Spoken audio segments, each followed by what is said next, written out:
नमस्कार, रफ्तार मीडिया में आपका स्वागत है। मैं हूं सिमरन शुक्ला।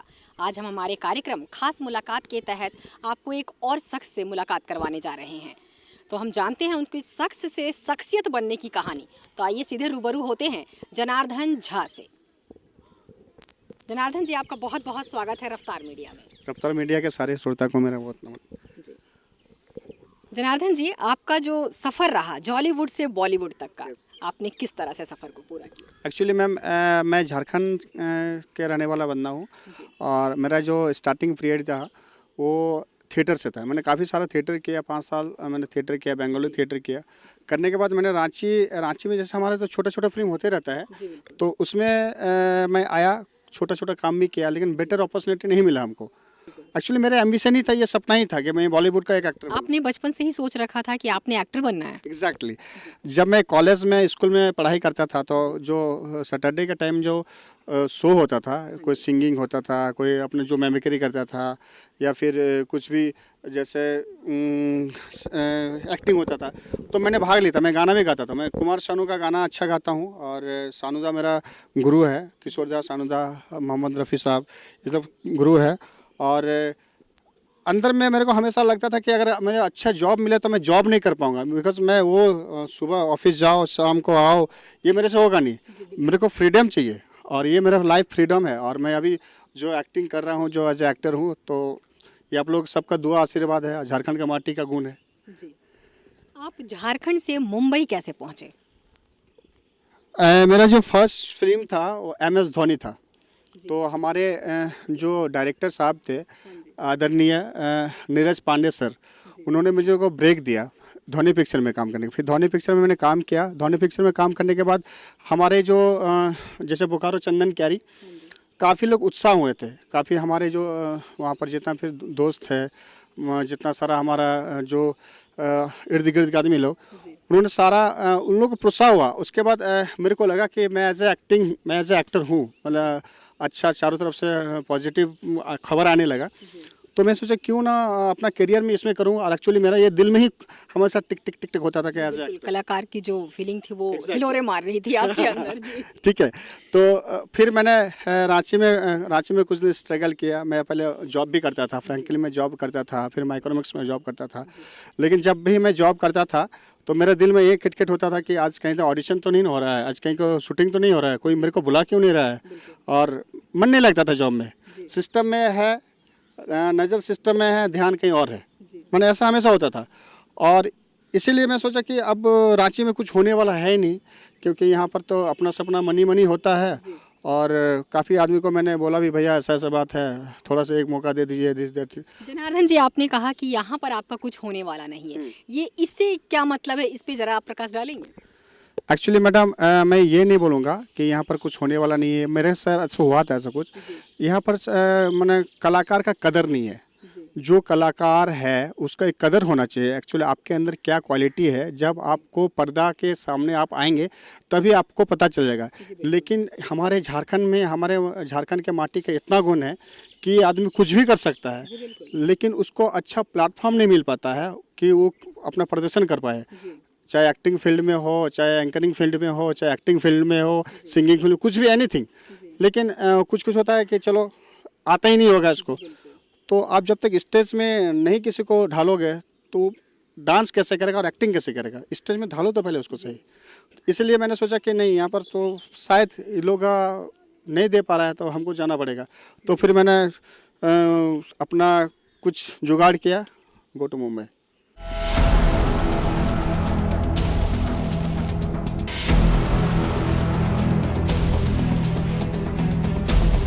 जी। ऐसा सुनने में आया था कि आपको झारखंड के डायरेक्टर ने ना कर दिया था, जिसके बाद आपने ठान लिया कि आपने कुछ बड़ा करके दिखाना है। क्या ये सच है? एग्जैक्टली यहाँ पर जो है डायरेक्टर, मैं नाम नहीं लेना चाहूँगा। एक्चुअली वो गुरु है, आज भी गुरु है। आज भी वो, उसके अंदर भी ये चीज़ हो सकता है कि मैंने इस गलत बंदा को ऐसा किया, मैं गलत हूँ। लेकिन फिर बाद में मैंने को फ़ोन करके अप्रिशिएट भी बोला कि बेटा उस जगह पर मैं गलत था।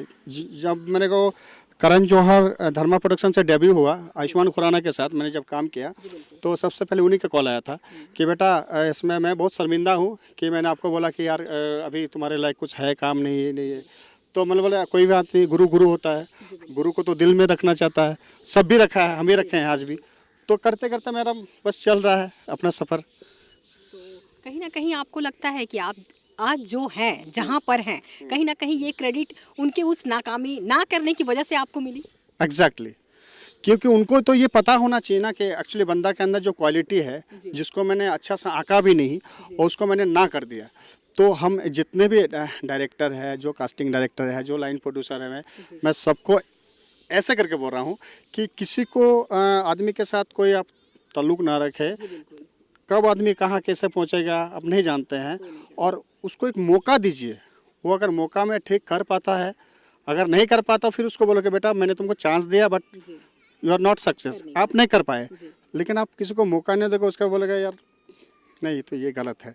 क्योंकि सबका मिशन है। अगर आप डायरेक्टर है तो आपका मिशन ही होगा कि अच्छा पिक्चर बने, और आप अगर लाइन प्रोड्यूसर है तो आपका हो जाए जहाँ से कोई ख़राब ना बोले, अच्छा पॉजिटिव खबर हो। तो हर एक एक्टर इसका ही खबर होता है, यही चीज़ होता है। जी जनार्दन जी, एक बात मैं आपसे पूछना चाहूँगी कि मुंबई से फिल्म सिटी वाले यहाँ पर आते हैं मूवी बनाने के लिए, जबकि यहाँ के जो कलाकार हैं वो मुंबई भागते हैं। इसके पीछे की क्या कहानी, क्या वजह है? आप इससे गुजर चुके हैं तो आप बताएं। एग्जैक्टली देखिए मैडम, ऐसा है कि मैंने आपको थोड़ी देर बाद यही चीज़ बोला कि यहाँ का जनता और यहाँ का जो कलाकार है और यहाँ का जो भी क्रिएटिव है, उनको ये पता होना चाहिए कि हमारे पास जब भरा पूरा है तो हम बाहर का हम खाना क्यों खाना जाए। हर एक आदमी के हमारे जैसे हमारे जो हम एक एसोसिएशन जुड़े हैं AGSC जो है, रंजीत भैया ये लोग है, मैं वहाँ पर भी इस चीज़ को दोहराया था कि सर जी ऐसा है कि हमारा जो कलाकार है इनको मौका मिलना चाहिए।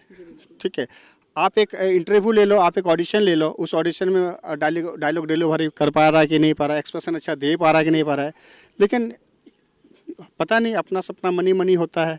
इसलिए आज हम लोग जैसे कलाकार को मुंबई जाना पड़ रहा है। और फिर ऐसा भी होता है जब यहाँ शूटिंग होता है तो कास्टिंग होता है मुंबई से, फिर यहाँ आना पड़ता है। तो लगता है कि साला अपना घर का शादी में हमको नेता नहीं मिला और बाहर का जी यही हुआ है। ऐसे होता है कि घर का आदमी बुलाता नहीं है और बाहर आदमी बुलाता है। तो इस टाइप का लगता है कि ये इस चीज़ को हमारे झारखंड के जितने भी है डायरेक्टर, प्रोड्यूसर, लाइन प्रोड्यूसर, मैं सबसे आग्रह करता हूँ कि एक्टर का कद्र करिए, आर्टिस्ट का कद्र करिए, क्योंकि कौन आदमी कहाँ कैसे पहुँचेगा मैं नहीं जानता। और अगर आप लोग हम लोग को सपोर्ट नहीं करेंगे, आप लोग अगर हम लोग को काम नहीं देंगे, घर का बेटा को खाना नहीं मिलेगा और बाहर का बेटा खाना खाएगा, ये भी अच्छा नहीं है।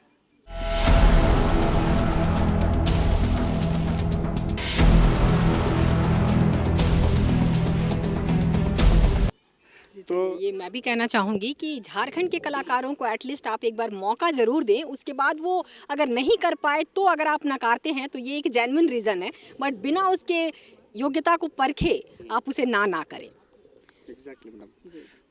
जनार्दन जी, एक सवाल मैं आपसे और पूछूंगी कि जिस तरह से आपने कहा कि आप झारखंड के एक जिले धनबाद से हैं, तो बोकारो जिला, सॉरी माफ़ कीजिएगा, आप बोकारो से हैं। बोकारो तो बोकारो से जो आपका ये सफ़र रहा मुंबई तक का, ये काफ़ी लंबी कहानी होगी, क्योंकि एक शख्स की शख्सियत बनने के पीछे बहुत सारी कहानियाँ जुड़ी होती हैं। तो ये आपका अनुभव कैसा रहा और आपने शुरुआत कहाँ से किया? स्टार्टिंग में तो डर था जी, इज्जत का भी डर था जी, करियर का भी डर था, और माता पिता का आशीर्वाद था, मेरे बड़े भैया का आशीर्वाद था, माँ का, मेरे जो माँ है उनके अंदर कॉन्फिडेंस था कि मेरा बेटा जिस भी में जा रहा है उसमें सक्सेस करेंगे, ये मेरे दिल का आता है। मेरा भैया का मिशन था यही कि तुम एक एक्टर बनो, एक सिंगर बनो, क्योंकि तुमसे जॉब में मन नहीं लगता है, पढ़ाई में मन नहीं लगता है। तुम कभी आते हो तो गाना गाते हो, कभी आते हो तो कुछ कॉमेडी करते हो, ये करते हो। तो ये मेरा मतलब छोटा सा, मैं जब से बचपना से थोड़ा सा बड़ा हुआ ना, किसी को हंसाना, किसी को कॉमेडी करना, किसी को ये करना वो करना, ये सब मेरा आ जाता था अपने आप, ये ऊपर वाला का है। तो उसके बाद मैंने सोचा कि जाऊँ वहाँ पर सक्सेस हो, बम्बई जैसे महानगर है और इस महानगर में हम कैसे करें। लेकिन करते करते फिर मैंने को ऑडिशन दिया। ऑडिशन देने के बाद मैंने काफ़ी सारे ऑडिशन में ठुकराव आया। उसके बाद धर्मा प्रोडक्शन से मेरे को जब 50,000 लड़का लड़की ने ऑडिशन दिया, जिसमें मैं क्वालिफाई किया और मुझको लीड डेब्यू हुआ आयुष्मान खुराना जी के साथ। फिर एक एक करके काम मेरा आगे आते गया। फिर मैंने बच्चन साहब के साथ काम किया, रणबीर सिंह, रणबीर कपूर, उसके बाद नवाजुद्दीन सिद्दीकी, काफ़ी सारे जो दिग्गज कलाकार हैं उन लोगों के साथ मैंने काम किया। और उन लोगों के साथ काम करके, उन लोगों के साथ रह के और एक्सपीरियंस को मैंने ढाला कि ये स्ट्रगल मेरा ही नहीं था, ये स्ट्रगल कभी उन लोगों का भी था। जी बिल्कुल। वो बच्चन साहब भी कभी ऐसे थे और नवाजुद्दीन सिद्दीकी भी कभी ऐसे थे। तो मैं सोचा तो सीढ़ी तो यही है, सफ़र तो यही है, लेकिन इसी सीढ़ी में चलना है और यही सफ़र तय करना है। आगे ऊपर वाला का मालिक है और माँ बाप का आशीर्वाद है। जी। आपने सदी के महानायक अमिताभ बच्चन जी के साथ काम किया है, तो ये आपका जो अनुभव था कैसा था और ये मौका आपको कैसे मिला? एक्चुअली एक कास्टिंग की तरफ से मेरे को कास्ट किया गया था। बोला कि sir you are good expression, आपने बहुत अच्छा एक्सप्रेशन देते हो, देन आपका लुकिंग वेरी गुड। तो सर एक ऐड है, तो उसमें मेरे को ये नहीं बता दिया कि बच्चन साहब है। अगर बच्चन साहब बोले आपको पता ही नहीं था कि आपके साथ बच्चन जी है? नहीं, आई कैन बिलीव। जब मेरे को वैनिटी वैन से मैं जब निकला, मेरे को मेकअप होने के बाद हमको मेरे आगे के सामने मेरा जो सदियों का महानायक जो देवाधिदेव है इंडस्ट्री के लिए, बच्चन साहब, मैंने देखा मेरे पैर तले जमीन घिसे गया कि मतलब सर के साथ मैं काम कर रहा हूँ एक ही फ्रेम में, आई कैन बिलीव दिस। उसके बाद कैसे सर के साथ बात भी हुई। सर ने जो उस वक्त तो आप काफी नर्वस भी हुए होंगे? काफी नर्वस माने हैवी नर्वस हो रहे थे, ठीक है। और नर्वस होने के बाद जब उनसे मैंने बात किया तो बहुत सारा परिणाम मिली हमको, बहुत सारा, कि बेटा यही है सफर। जब ये हमारे दर्शक भी जानना चाहेंगे कि आखिर अमिताभ बच्चन के साथ आपका एक्सपीरियंस कैसा रहा और आखिर उन्होंने क्या कहा कि जो आप इतने कंफ्यूज थे, नर्वस थे, उसके बाद भी आपने वहाँ एक्ट किया और संभाला?